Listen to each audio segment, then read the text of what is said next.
So now we're going to make a ricotta gnocchi with a Parmesan broth and duck confit. What I'm going to do first is I'm going to go ahead and put the Parmesan broth on the fire.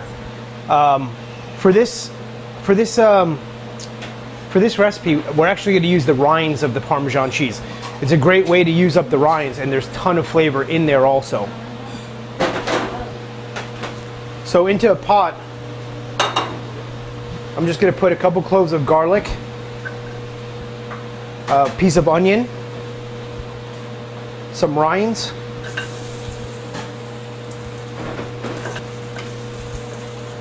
some fresh thyme,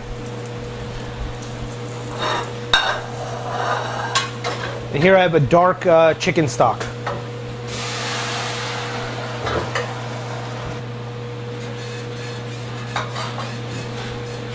So we just want to cover the rinds.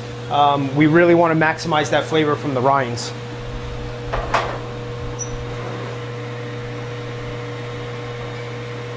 So we're going to go ahead and let that come up to a simmer while we're going to make our dough.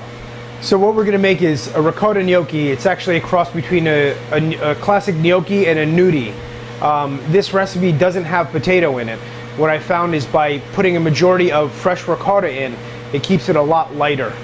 For this recipe, I'm going to use 1 pound of fresh ricotta, 1 cup of sifted all-purpose flour, and 1 whole egg. So for the ricotta, you don't want it to be very wet.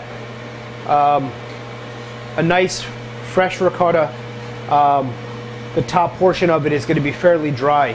If you have a ricotta that is not that dry and it's a little bit wet, you can always hang it in some cheesecloth with just the slightest bit of weight on top, and it'll take that extra moisture out.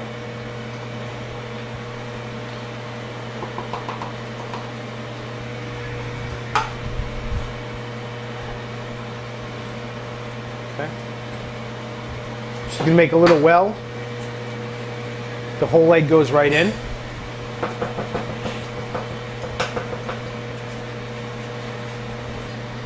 Then the fresh ricotta. What I do is first, kind of in the center, is mix the ricotta with the egg yolk. As you can see, we have quite a bit more ricotta than we have flour. That's going to give the gnocchi the lightness that we're looking for.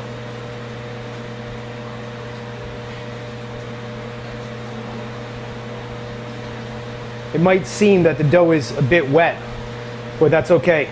We're going to let it rest with just a dusting of flour over the top of it. And it's going to go ahead and absorb all that extra moisture.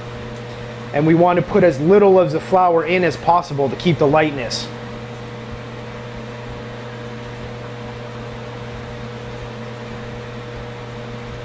So we didn't add any salt to the dough. We're going to add the salt to the poaching liquid later, which is going to be just salted water. We don't want to put the salt into the dough because it's going to toughen it. So as soon as it comes together and it's all fully incorporated, I'm just going to give it a slight roll around in the excess flour on the board.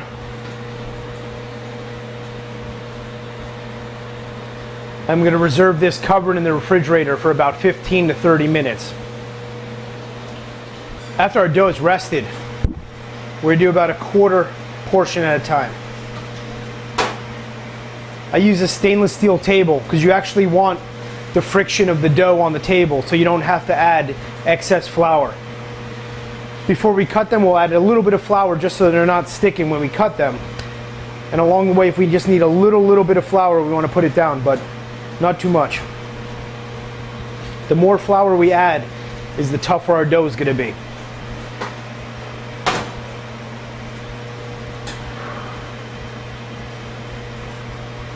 This also just determines the size of the gnocchi that we want.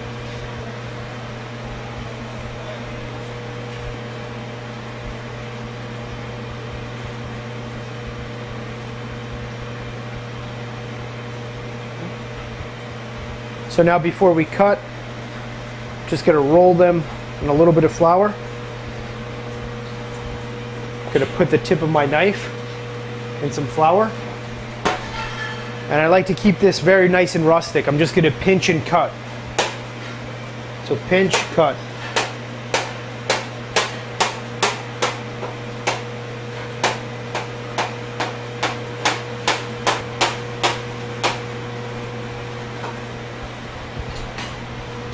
Want to be nice and gentle with them when you're moving them around at this point. Just slide them so we don't disturb that pillow shape.